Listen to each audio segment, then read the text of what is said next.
STK düzeyinde ve kurumsal olarak dargınlıkların bir kenara bırakılarak birliktelik ve beraberliklerin oluştuğu bir ileri aşamasında İslam ülkeleri arasındaki dargınlıkların, küskünlüklerin, belki devletlerin çıkarlarından kaynaklı yanlış politikaların farklı yöne gitmelerin de evet bunların da affedilerek bu dargınlıkların da barış yoluyla birliktelik ve beraberliklere dönüştürülmesini Cenab-ı Allah'tan niyaz ediyorum.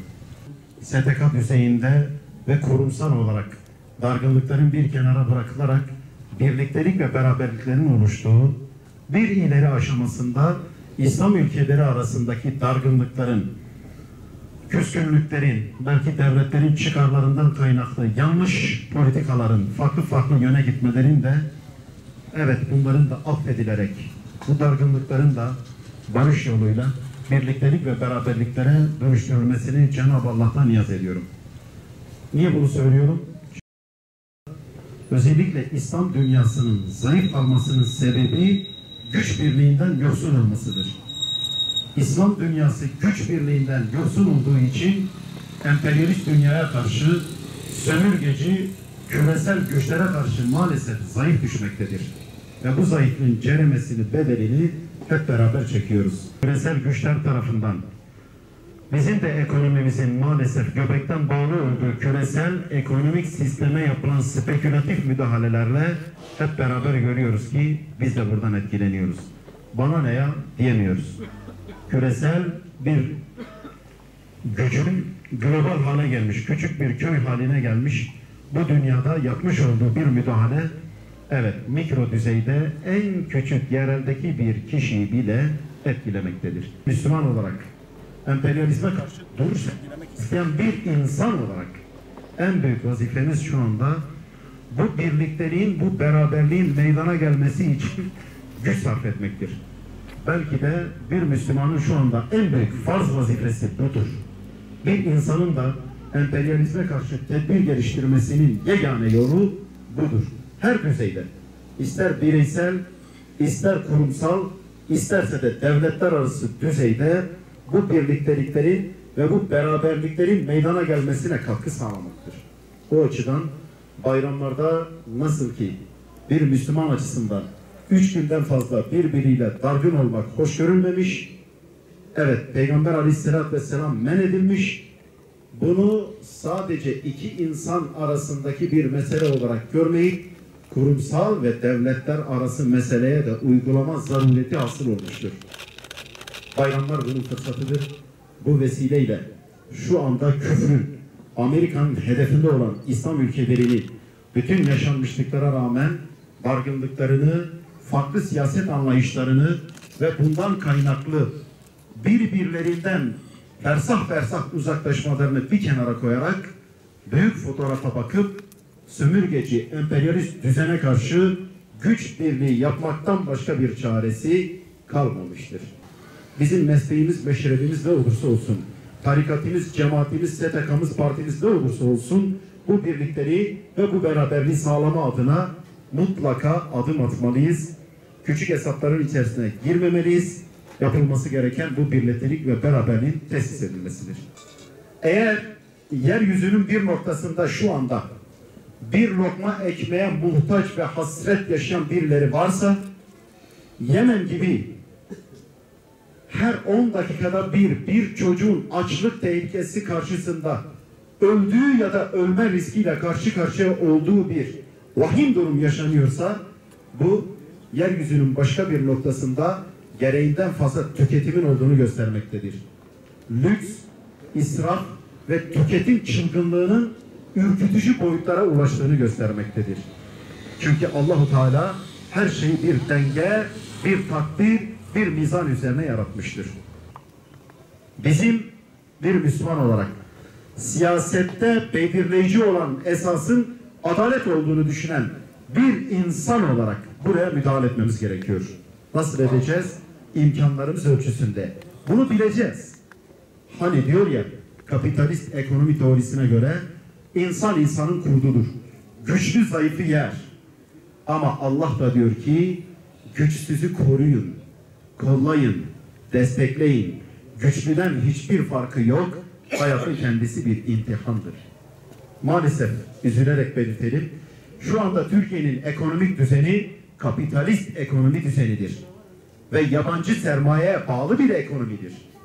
Dolayısıyla ne yerlidir ne de millidir. Bu gerçek böyle olduğu halde ekonominin temelleri batıya, yabancı sermayeye, küresel düzene bağlı olduğu halde kaybedeceği bir savaşa Türkiye'nin girmemesi gerekiyor. Hele hele bunun bedelinin orta halli insanlardan beklenmesi hiçbir şekilde doğru bir şey değil. Evet, bizim küresel güçlere karşı mutlaka yekvücut, birlik ve beraberlik haline gelmemiz lazım. Ama kendi ekonomik sistemimizi ve siyasi sistemimizi onların egemenliğinden, tasallutundan, onların etkisinden kurtarmadan, onların düzeni içerisinde onlara karşı mücadele edemeyeceğimiz de bellidir. O açıdan bu noktada küresel güçlerle bir kavganın içerisine girmeden yapmamız gereken birinci iş önce kendi ekonomimizi yerli ve milli hale getirmek, ondan sonra bize bunları dayatan insanlarla hesaplaşma içerisine girmektir. Eğer öncelikleri karıştırırsak ödeyeceğimiz bedel çok fazla olur ve bu bedeli ödeyecek baştaki kesimler ise orta halli insanlar, düşük gelirli tabaka olacaktır. Kaybedeceği bir savaşa girmemesi gerekiyor. Evet, elbette dışarıdan bir müdahale yapıldığı zaman Hüdapar olarak bizler de duruşumuzu 15 Temmuz'daki gibi muhafaza edeceğiz. Fakat bir noktadan da önceliğimizin bu olduğunu hatırlatacağız. Bunların yerine yapmamız gereken şey bellidir. Bir, komşularımızla tam kapasite sınır ticareti geliştirmek.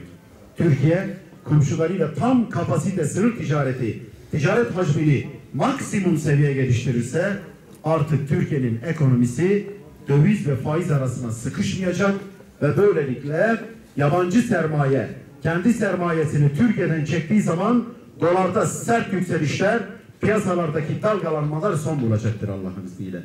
Hüdapar olarak çok net söylüyoruz. Ekonominin yönetimini bütün yetkileriyle bize devrederseniz biz Allah'ın izniyle kısa, orta ve uzun vadede bunu gerçekleştireceğiz. Ama Türkiye'nin yerli ve milli olmayan bu ekonomi sistemini küresel düzene göbekten bağlı olan bu düzeni sürdürmek istemesini, küresel güçlerle kavga etmesine yeteri kadar bir ortamın hazır olmadığını düşünüyoruz. Bir başka husus, 15 Temmuz'dan sonra Türkiye önemli bir fırsat yakaladı. Hem ekonomisini hem de siyasetini yerli ve milli hale getirebilir. Onun için darbe anayasasının mutlaka değiştirilmesi lazım. Aslında hükümet bu sözleri bu insanlara vererek bu insanlardan oy almıştı. O zaman bunun gereğini yerine getirmesi lazım. Biz de bunu hükümete her seferinde hatırlatacağız. Sayın Cumhurbaşkanı'nın açıklamış olduğu 100 günlük icraatın içerisinde darbe anayasasının değiştirilmesine dair tek bir ifadenin bulunmaması çok büyük bir eksikliktir. Şu anda yaşadığımız ekonomik ve siyasi sorunların temel kaynağı bu darbe anayasasının hala yürürlükte olmasıdır. Bu anayasa bu halka uymuyor. Madem ki herkes bundan şikayetçi, madem ki bu darbeciler tarafından oluşturulan bir anayasadır, madem ki Türkiye darbecilerle hesaplaşıyor, o zaman darbecilerle hesaplaşmayı bu anayasayı değiştirmek suretiyle önceliği arasına almalıdır. Bu hakikatleri durmadan, bıkmadan milletimizden aldığımız güvenle, destekle her platformda dile getirmeye devam edeceğiz.